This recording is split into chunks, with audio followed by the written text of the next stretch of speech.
It is the Banner Ravens podcast. Paul Mancano and Jonas Shaffer here on this Wednesday morning. Thank you so much for tuning in. We got a lot to talk about. Bunch of roster moves and rule changes to get to discuss as they relate to the Baltimore Ravens.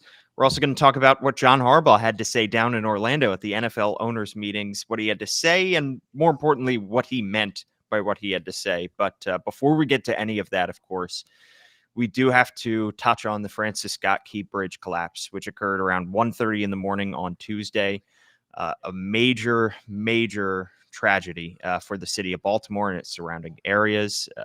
2 survivors were pulled out of the water, and 6 construction workers who went into the water are presumed dead at this point. It has just been a very, very rough last 24, 36 hours in Baltimore and in Maryland overall. And so we would be remiss if we didn't send our condolences to those who have lost loved ones and those who are searching for loved ones.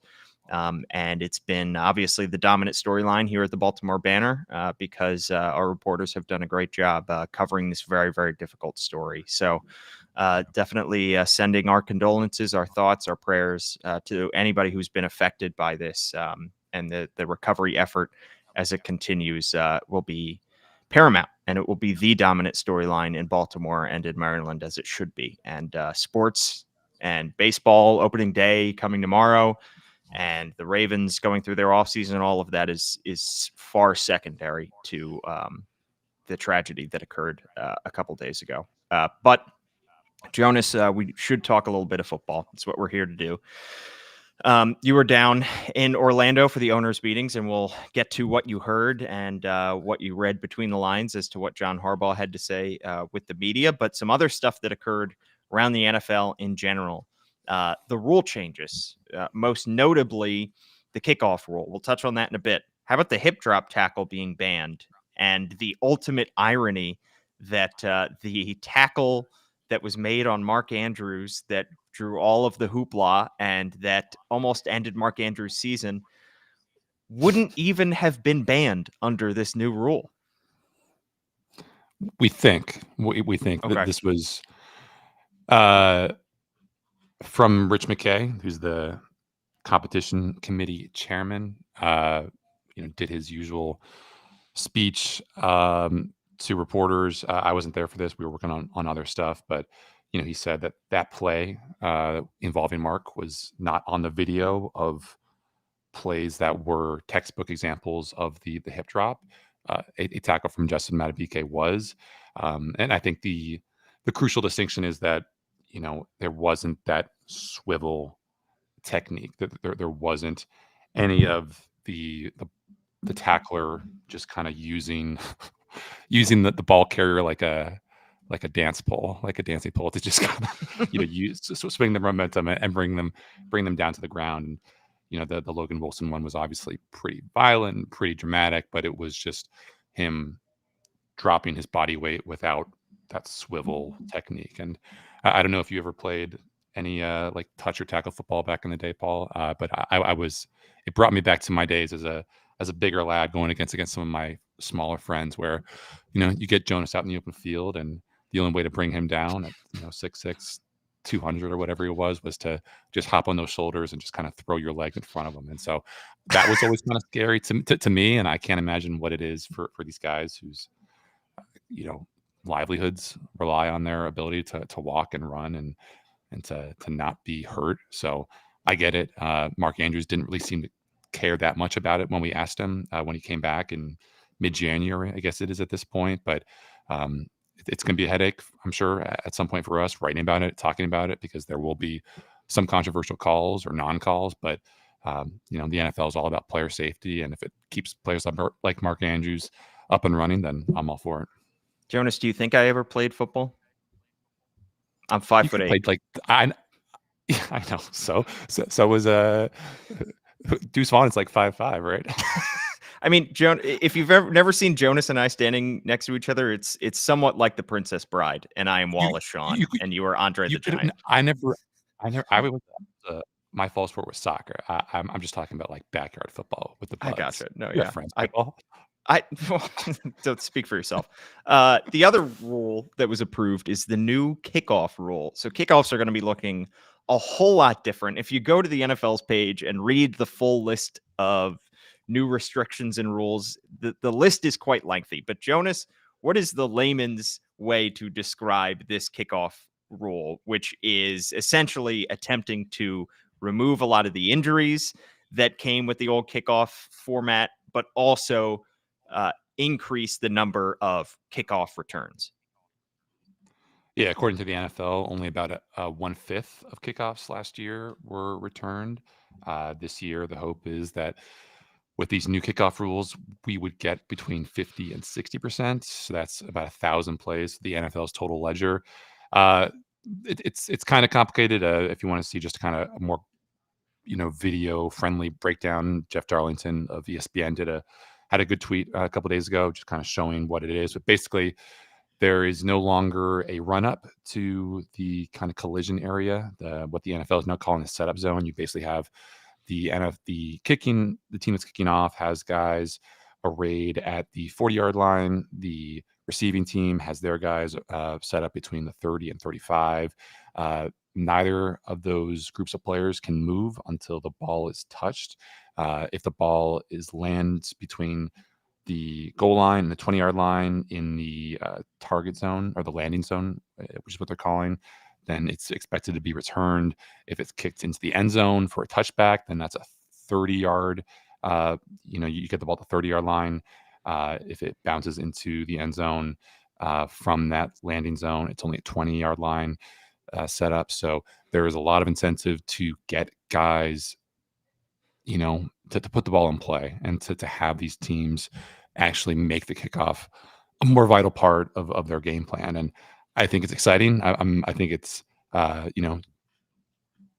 thinking back to the days of like NFL Blitz and Madden and just all the fun that you would have when you were returning kickoffs. And every time you touch the ball, it seemed like there's a possibility that you could return it. And now there's an actual incentive structure in place from the NFL to get these kickoffs back to the way that they were without that injury risk. And, John Harbaugh is a bit of a mad scientist in special teams. If we were just talking before we went on about how Justin Tucker 4 or 5 years ago tried an onside kick that was basically like a drop kick in rugby. I don't think the Ravens recovered it, but they were hoping to at least, exploit a loophole in the playbook.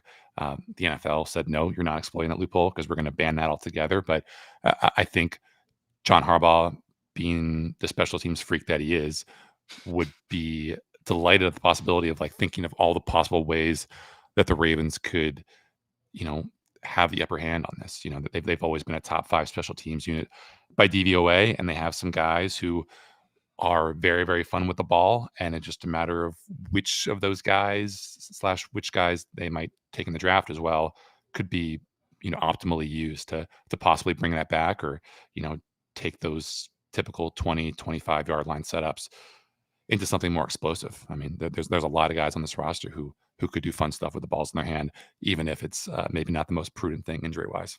Do you think NFL coaching staffs will now have somebody labeled special teams freak, not special teams coordinator? It's a separate position, special teams freak. John Harbaugh would certainly fit under that category if that were the case. The only thing I would worry about is don't outsmart yourself. Don't try to do something too crazy that you are not sure is going to work, where you put players in harm's way. You make players do something that they're not used to doing. You threw out the possibility, Jonas, of Derrick Henry taking kickoffs because he is a monster with the ball in his hands. Why would you make your newly signed $16 million running back who's 30 years old do something he's never done before and take unnecessary hits? That would be beyond me. It would be fun to watch, but it just feels you don't think Derrick Henry was returning kicks back in like Yulee, Florida, or whatever the name of his place was 12 years ago? Yeah, I think maybe he was, but I'll bet he was probably throwing passes too. The whole conceit of this is like it's less like a crash test dummy, and it's more like an extension of the run game where you could have different schemes and stuff. So as opposed, like, this is just, but what if he fumbles? Like, he's not used to run. He's not used to catching the ball. That could be a fumble possibility. We saw Zay Flowers take that what was it? The punt after the safety in the Colts game last year and step out of bounds stuff. Players who aren't used to practicing this stuff.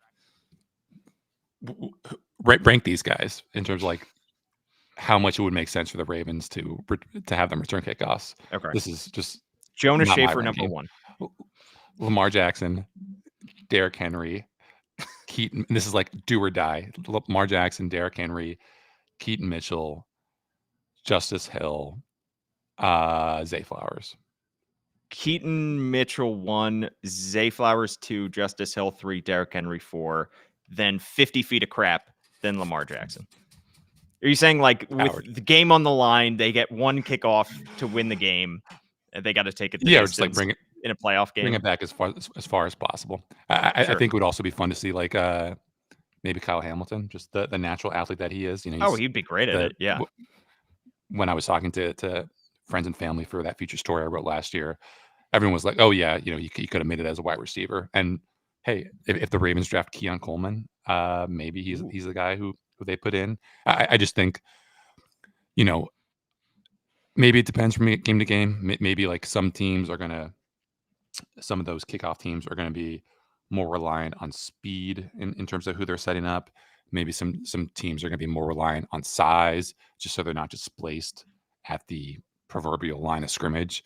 So maybe the Ravens have a different pitches that they can use. But, you know, I think probably the most likely outcome is someone like Justice Hill or Keaton Mitchell when he's fully healthy being back there, because they have, especially not Justice Hill, has that special teams know-how and understands how, you know, how to be productive without being particularly risky.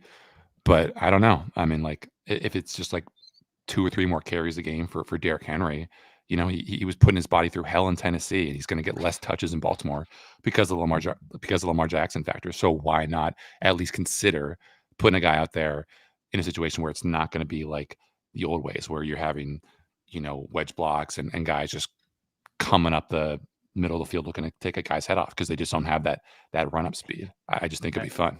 Maybe in a playoff game, do or die situation. I'm just not ready to see it.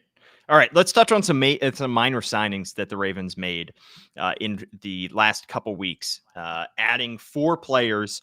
One of them was a returning guy, Arthur Maulet, 30 years old. He turns 31 in July, and they signed him to a 2-year, $4 million extension. He was great for the Ravens last year. Marlon Humphrey goes down. He steps up big time, had some great field coverage, could play in the slot, could play nickel, could do a lot of different things. I think he adds some depth to that cornerback room. Josh Jones, offensive lineman. I think some Ravens fans saw this and thought this is our replacement maybe for Morgan Moses. That's not the case. Josh Jones is 26, and I don't think the Ravens are bringing him in on a 1-year, $1.79 million deal in order to make sure that in order to shore up, Morgan Moses' replacement on the right side of the line. I think he's going to be solid depth for them. He can play tackle. He can play guard. Mostly played on the left side for Arizona, former 2020 third-round pick by Arizona. I think they're still going to draft offensive line early. And then a couple other defenders that the Ravens added. Chris Board, familiar to the Ravens, signed a 1-year, $1.15 million deal. Signed with the Ravens as an undrafted free agent in 2018. Played 63 games over 4 years and played in Detroit in 2022. Then the Patriots last year, just a key special teamer to make up for the loss of Delshon Phillips, who signed with the Texans, and he was released, so he doesn't count against the comp pick formula. And then Kadar Holman, 29 years old, turns 30 in September. Terms of that deal not yet disclosed. Played in 17 games for the Texans last year, started one of them. He's a former 6th-round pick. Ronald Darby signed a 2-year deal with the Jacksonville Jaguars. Kadar Holman just firms up that cornerback spot. So some nice depth signings for the Ravens, but in no way are these guys going to change the Ravens' draft plans in a month. Yeah, and they're also not guys who are going to cost them any comp picks, we believe. You know, all these guys, I think, are coming in underneath that threshold for signings that might take away one of their later round comp picks that have yet to be awarded in 2025. I mean, I think the Josh Jones deal is probably the most notable, the PFF projection for him, because of his versatility, because of his athleticism, giving him relatively higher upside than most guys who are available at this time of the year. 2 years, $13 million. So for the Ravens to get him for, $5 million cheaper than was projected by PFF, I think it's good business, especially, when you hear John Harbaugh talk about him maybe being in the same vein as someone like John Simpson, a guy who was overlooked and maybe undervalued coming into Baltimore when he did, but you get him into the system, you get him into the building, you get him working with Joe D and that offensive line group. Maybe he's a potential starter at some point. Maybe if it's just a spot start, but they need some help along that offensive line. I was coming up with the very, very cheap and corny pun that Netflix has a 3-body problem. Well, so do the Ravens because they have 3 spots to fill on that offensive line and no answers. But we could save that for closer to the draft. We can work on the Netflix jokes when we let's actually invest time and money into that. Yeah, we got a few weeks to hammer that one out. That one maybe I also ready for I also haven't seen that show yet. Yeah, me neither. You mentioned the offensive line holes, and that is a perfect transition into our next topic, which is John Harbaugh speaking with the media for a very long time down in Orlando. And look, the state of the Ravens roster right now is not terrific. As we expected, it is the final week of March, and this team still has plenty of holes to fill. They're very thin in a lot of areas. They're missing 3 starters on the offensive line. They're missing their second leading wide receiver. They're missing almost 20 sacks between 2 players in Kyle Van Noy and Jadeveon Clowney on the defensive side of the ball last year. But John Harbaugh doesn't seem to be concerned. This is what we expected, Jonas, that this team would be very much an unfinished product at this point in the offseason. And I think John Harbaugh is continuing to preach that kind of patience. When he was talking about the offensive line, we're going to parse what he said and what he meant. You mentioned the offensive line. He made that comment about Josh Jones maybe being similar to John Simpson and kind of took a shot at outside parties like the media who didn't think much of John Simpson when he was acquired and said, I think you guys didn't think much of John Simpson. He came in, played pretty well. That doesn't necessarily mean Josh Jones is going to come in and be the next John Simpson. But about the offensive line, John Harbaugh said, quote, I expect it to be better than last year. That's always the goal, is to improve along the offensive line. We want to be even better than we were last year, end quote. That's what he said. What he meant, Jonas, is I have no idea what this group is going to look like in week 1. And the fact that he mentioned Joe D'Alessandris, who's the offensive line coach, before he mentioned any player personnel, anybody's name, tells me that they are still wildly unsure as to what their starting 5 offensive lineman group will look like come week 1. What's funny is the perception of this offensive line has been so negatively affected by what happened in that Chiefs game that it's almost given John like a lower standard that he has to meet for this line to be considered good going into next year. Like, Lamar was sacked 4 times. The ground game didn't have a whole lot of holes. You look on Facebook and Instagram and all these, social media channels where people are posting stuff about the offensive line, and there are a lot of haters for what that offensive line was last year. And brother, I got to tell you, the offensive line last year was not what it was pretty good. represented as. It was good. I think PFF had them as the 5th rated offensive line. It was top 10 in both run block win rate and pass block win rate in ESPN. And that was with, Ronnie Stanley being hurt, and Morgan Moses being hurt, and, Kevin Zeitler being banged up toward the end of the year. So do not let, the one game against the Chiefs kind of color your perception of how consistent and steady that offensive line was. We should mention a lot of that has to do with the success of the running game, and a lot of that success has to do with Lamar Jackson because, for as long as he is mobile and healthy, he is going to be the guy who throttles a lot of those, speed rushes and conventional kind of defensive line tactics because he's just not a guy that you want to give, that hole up the middle to. So I think Lamar is always going to be a guy who lifts the floor of any offensive line.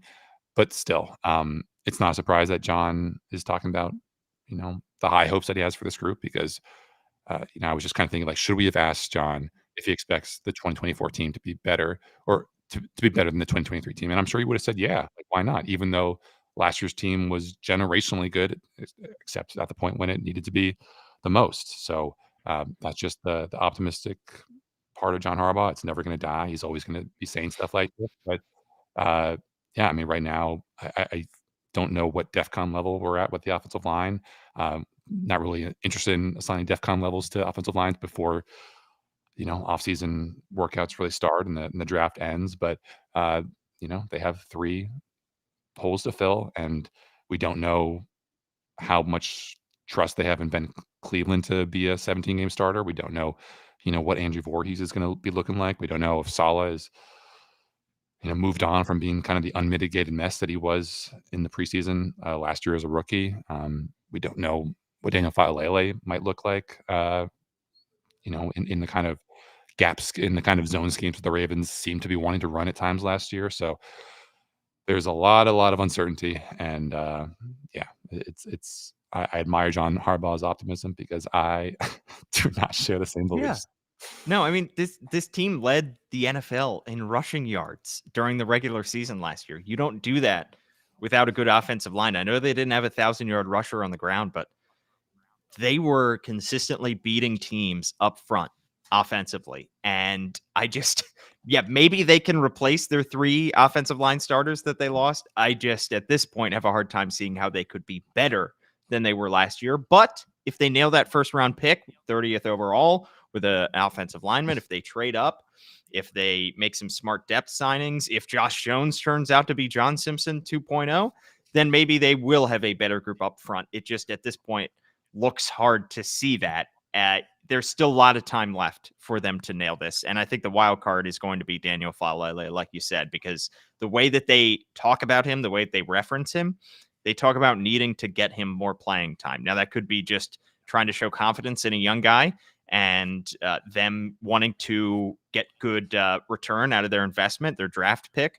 However, they seem to be optimistic and high on him. What John Harbaugh also had to say, speaking of the offensive line, about the Morgan Moses trade, he said, quote, "That's a tough explanation because I think fans are right in the sense that, wow, just looking at that as a single move, it was ... Morgan Moses is a heck of a player. Everybody loves him. He works hard. He's productive, played through injuries last year, and was on a team-friendly contract," end quote. I think what he meant was we really couldn't have kept Morgan Moses. We really just got a pick swap in the 4th round for a guy that started almost every game for us last year and was an above average player on a team friendly contract. He said the quiet part out loud. Like, I believe I was the one to ask John about Morgan, and I think I use team friendly Flex. contract, like, but like, you don't expect the team representative to say that there was a team friendly contract for the guy who is no longer on your team. It doesn't make any sense. Like, except in the sense that obviously they want to make moves. They want to see what Daniel Faalele has. There was some pushback to this notion that, like, oh, the Ravens were cutting bait with Morgan Moses at the right time because, a guy like that who was playing through a pec injury, that's obviously a sign that, he is heading downhill physically. Like, Marlon Humphrey came back from that pec injury and was totally fine. Michael Pierce came back from a torn biceps and was totally fine. Those are not the kind of soft tissue injuries that you worry about. Those are the things that you like get a little bit of surgery on, get some rest and recovery, and then bam, you should be good to go. It's not a joint. It's not like a hinge, a ball and socket injury where you worry about degeneration or muscular atrophy or anything like that. A pec can be rebuilt. A knee is a lot tougher. So to see some people saying like, oh, this was, the just step one of a massive fall off for Morgan Moses, maybe, but also maybe the fact that he was a above average to quite good lineman last year, despite playing 3/4 of the year with a torn pectoral muscle is a sign that he would have been even better with surgery under his feet and a clean bill of health. So I think the Jets definitely got a nice deal. I think ESPN gave the Ravens like a C plus for the deal, which seems fair just based off the return that they got for a guy who's probably going to be good again next year, and the fact that we don't know what Daniel Falele is next year. So it was kind of surprising to hear John Harbaugh be as frank as he was, but I guess credit to him for acknowledging that there are salary cap considerations in place with this, and the salary cap is real. And he gets it. I mean, John Harbaugh knows the machinations for it. I think as a football coach, he's just thinking that's one fewer good veteran to play with on that offensive line. What did you hear and what did you think John meant when he was talking about the two free agent edge rushers I mentioned before who combined for nearly 20 sacks in Jadeveon Clowney and Kyle Van Noy? Not a whole lot that was surprising. He said that there's optimism with both, but consider the source. We are talking about John Harbaugh, who would be optimistic about there being, sun on a day where it's nothing but clouds, like it kind of is right now. He said he's been texting with JD, meaning Clowney, and Kyle here and there over the last couple of weeks. We followed up with asking if he has a sense for their timetable, which I think is probably the most important element with this. I think teams are not every team, but a lot of teams are going to keep money in their budget for someone like Clowney and definitely someone like Van Noy, because he would be probably 50% of the asking price for JD. But John Harbaugh said he didn't really have a sense for when they're looking to sign. Obviously, both those guys took a while to sign last year. We know that Clowney has put his body through the ringer over the years, and there's probably not a whole lot of interest in, going to offseason workouts or maybe even the, mandatory minicamp unless he definitely has to. So it could be a situation, Paul, where we're talking, a month from now, 2 months from now, just kind of wondering why those guys haven't signed and if the Ravens still have space in their budget. We know that they do. Just a matter of, pulling a couple cap levers and restructuring a couple contracts, maybe releasing someone here or there. But I guess it just depends on, if the money is right and if the culture is good. We know on that second question, it definitely is for Clowney and Van Noy. They both really seem to love it in Baltimore, but it's a business. And if these teams with more cap space than the Ravens have similar roles and maybe similar optimism about what 2024 could mean for them, then it's entirely plausible that optimism from John Harbaugh about getting one, if not both those guys back to Baltimore is somewhat misplaced. And another position that Harbaugh was optimistic about, the wide receiver room. Quote, "We have Sean Ryan in there as a young guy," end quote. That is taken entirely out of context. What he really meant in that instance is, I have already mentioned Rashad Bateman, Zay Flowers, and Nelson Aguilar, and I have now run out of players to name because those three are really the only guys that you can count on to be there in week one. Sean Ryan, as a 2023 25-year-old undrafted rookie out of Rutgers, if he is on this team in week one due to anything other than a massive injuries, that would be a concern. He certainly is a young guy who can take a step forward, but come on, this team obviously needs to add at the wide receiver position, and they have plenty of time to do that. They still have the draft. They could still take Keon Coleman or whoever it is in the first round. They could still add depth in the middle rounds, but they also have been tied to reportedly a couple other free agent wide receivers. They reportedly had a meeting with Detroit wide receiver Josh Reynolds, who had 600 receiving yards last year, more than OBJ, 5 touchdowns. And Michael Gallup, former Cowboys wide receiver, has also been tied to the Ravens. So there are a couple other moves there. I know OBJ is still out there. He's not coming back, but they could still add some veteran depth. Maybe for somebody who's a little bit younger than OBJ too, and somebody who maybe was a little bit more productive, has a little bit more left in the tank. They may not necessarily need a quote unquote veteran in the room to bring these guys along. Just go out and get somebody who's going to add and at least raise the floor of this wide receiver room. Yeah, and like we talked about last week, it could be someone who's not available yet because they're waiting until the draft to see. These teams are waiting to see if they actually need player X's contract on the books because they drafted someone in the first or second round, and they don't feel like they need this player anymore. I'd say it's probably less likely to happen at a skill position spot like wide receiver than it is, offensive line, where that there's more numbers in the room, and maybe you feel a little bit better about the depth there. But I think someone like Josh Reynolds, if the price is right, would make a lot of sense for the Ravens, because not only does he have that productivity and that ability to go over the middle and be in that sweet spot for Lamar, but he's also a good blocker. You have to be basically to thrive in that line system with Dan Campbell and everything that they have going on in Detroit. So probably a little bit more bullish on him contributing in Baltimore than someone like Michael Gallup, who just has not been able to physically recover from what he's kind of put his body through the past few years. Just doesn't have the same juice that he did in those first couple of years in the league. Um, I think Rashad Bateman, Zay Flowers, Nelson Aguilar is a solid, wide receiver 1, wide receiver 2, wide receiver 3. That could definitely get better, and probably will get better at some point over the draft, especially if they spend a day 1 or day 2 pick on that position.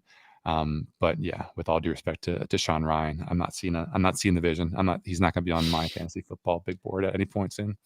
And with all due respect to Josh Johnson, I don't think that he is going to be the backup quarterback to Lamar Jackson 2024, as John Harbaugh claimed, because he said, quote, Josh Johnson will be the backup quarterback. He's coming back. That part we can confirm is true. He is coming back. We're thrilled to have him back. He can still play at a really high level. He knows the offense inside and out. He contributes to the offense. He and Lamar have a great relationship, so I think he brings so much to us. Malik, it's just kind of an opportunity for him. He's a great guy, end quote. If he's a great guy is like the first thing that gets discussed when John Harbaugh is talking about you, it's usually not very good. Although Kevin Zeitler did get a shout out about what his wife bringing in baked goods.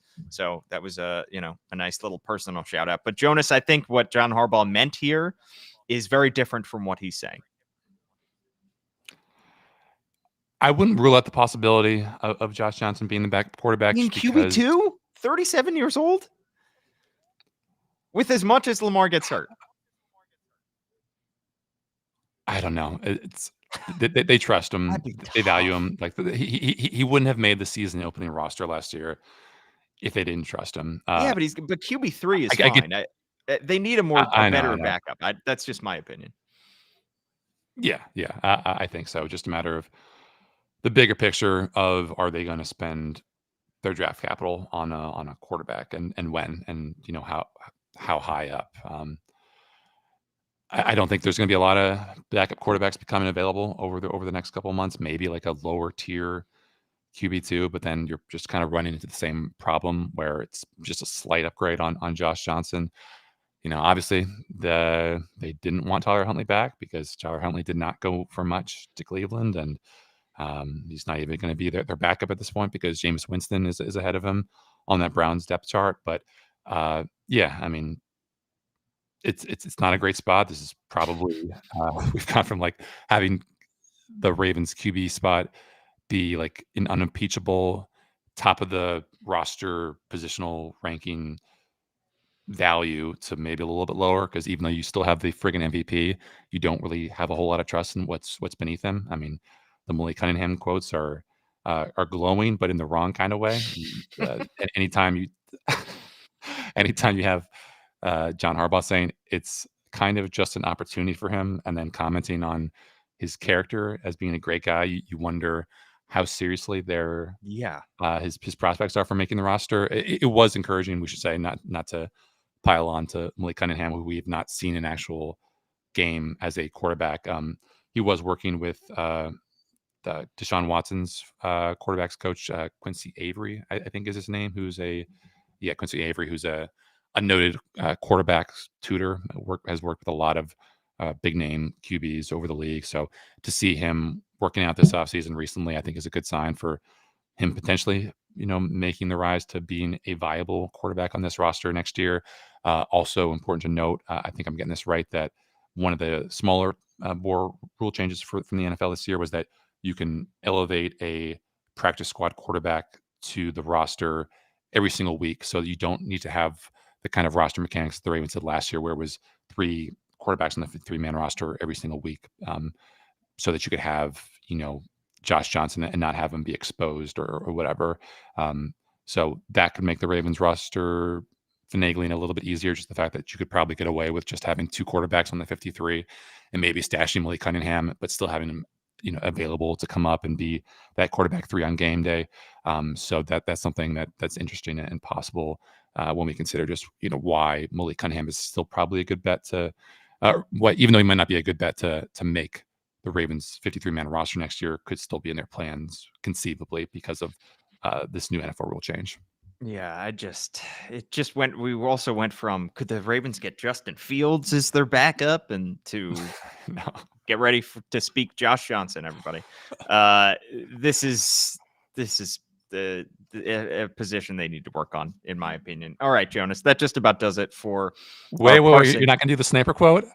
No, I'm not going to do the sniper quote. There's a whole thing about all right, I'll get to it. Quote, my wife, she reads a lot of sniper books, and she showed me this quote. This is John Harbaugh, by the way. Yeah, I'm not quoting Jonas. Coming down, one of the snipers from Afghanistan was talking about, they were talking about one of their missions, and whoever they were going against in war created a pattern.